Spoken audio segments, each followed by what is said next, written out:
Hey Judge Tube Dwellers, and welcome to another Mad Bag Gamer production. Today, no playthroughs, but something very special. I want to introduce to you the way I plan on swaggering my way into the Dawnguard downloadable content.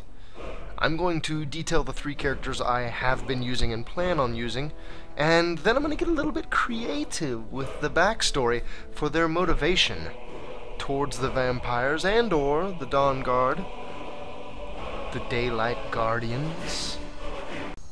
Kaelthas is a mage, pure and simple. Specializes in destruction and conjuration, but has no small skill in restoration, alteration, and enchanting as well. In fact, about the only school that he hasn't thoroughly practiced is the school of illusion. I've taken him down a couple other choice trees. Speechcraft. Smithing, far enough to imbue my own magical items. And the rest lies in the hands of his magical capabilities. With most of my gear, I have prioritized spell cost reduction for the destruction, restoration, conjuration, and alteration schools. Most for destruction, small amounts for alteration and conjuration, and about in between both of those other two falls my restoration. My destruction spells are very cheap.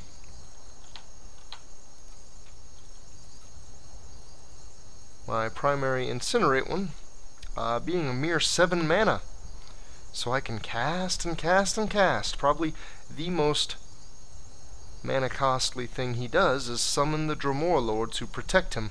Still a paltry 52 mana. Kaelthas is interested in the vampires that present themselves in Dawnguard for their potential to imbue him with great power. But what is it you seek? I am no stranger to great power. The very skies burst with energy at the mere sound of my voice. The power I wield comes from knowledge. Gaining knowledge takes but time and will. Will I have in abundance, but time is always limited for mortals like myself.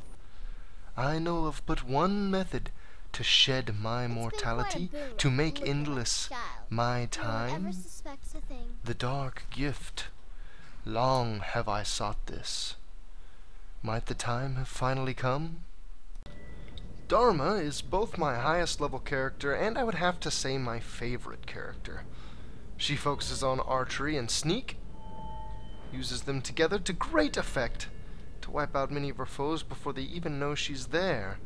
She also has maximum values in alchemy, enchanting, and smithing, which allow her to achieve some of the best item effects. I've got high skills generally everywhere, just because I've used this character a whole lot. Don't necessarily have perks and everything though, just the key bits. I've done something really interesting with Dharma's gear. So I'm not the hugest fan of exploits. However, I really do like to roleplay. So what I've done with Dharma is I've used an exploit to make a few items as powerful as I could potentially make a number of items, so that I can be about average strength, but have kind of neat looking equipment. So you see here I'm using a glass bow, and its damage is way beyond anywhere a glass bow has business being. 614 damage. This was using the Fortify Restoration in tandem with smithing enchantments on gear exploit. And basically what I've done here is I use kind of some petty pieces of equipment that don't really have I mean, the few things I wear have great stats, but they don't like combine to have the best stats. Before I created these items, this character was setting a little over 300 armor rating, and she had I think the high 500s in damage. So the damage is a little bit higher than I was able to get before cheating, basically. The exploit I consider a cheat. However, I took it out of myself in health and in gear that I have enchanted in a useful way. Some of these are enchanted in a really useful way. Some just have kind of whimsical enchants on them. Some that do kind of make things easier, but don't necessarily help me in combat. Sadly, though, I'll be playing this character mostly in first person, so you won't even see the gear. You will see that spiffy-looking bow, though. Yeah. So, Dharma, I expect to probably be my first playthrough of Dawnguard, and she is quite disagreeable with vampires. She will likely be my slayer. Where are you with them? The Dawnguard. A rumor has found my ear, like most do. A rumor with ill implications. I cannot guess at its truth. I must know.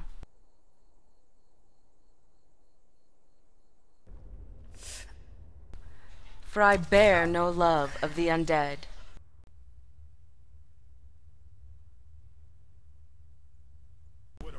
Least of all them, they who spilled the blood of my family, my dearest sister. I will slaughter all those spreading the curse of sanguinary vampirus. Creasy is my Red Guard warrior, whose combat focus is in one-handed weapons. He dual wields them. He has no use for a shield, for he normally pummels his enemies into submission before they even have a chance to endanger him. He also smiths his own equipment and improves it. And he has begun to dabble in a few other useful magics. This is my lowest level character. I likely won't play a lot of him in Dawnguard.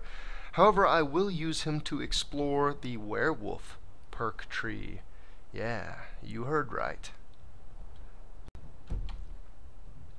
All of the gear he has right now was custom made from dragon bones and scales, save his weapons. A Daedric sword and an ebony sword. Really the only reason I don't use two Daedric swords is so that they appear separately in my quick menu. I found it's easier to manage two different sword types than it is two of the same sword type, and the damage difference is negligible. He uses a lot of, almost exclusively, Dragonbone stuff, and most of these enchants are very petty. As you saw, his enchanting isn't real great yet. You can see that where I can, though, I focus on one-handed weapon damage. That, with the Elemental Fury Shout, allows him to really dish the pain out. And the tyranny of the sun shall end. Silence, corpse. You will not usurp the sun, for to lose it would be to lose my beloved moon. The strength that flows through my veins is 1,000 times that of your weakness-riddled curse. My eyes have set on Sovngarde itself. I alone felled the World Eater, king of the Dova. This disease, this they call the death epidemic, cannot touch me. You'd be well served by staying in your dank hole, out of my way. Thank you for watching, everyone. Hope to see you in Dawnguard.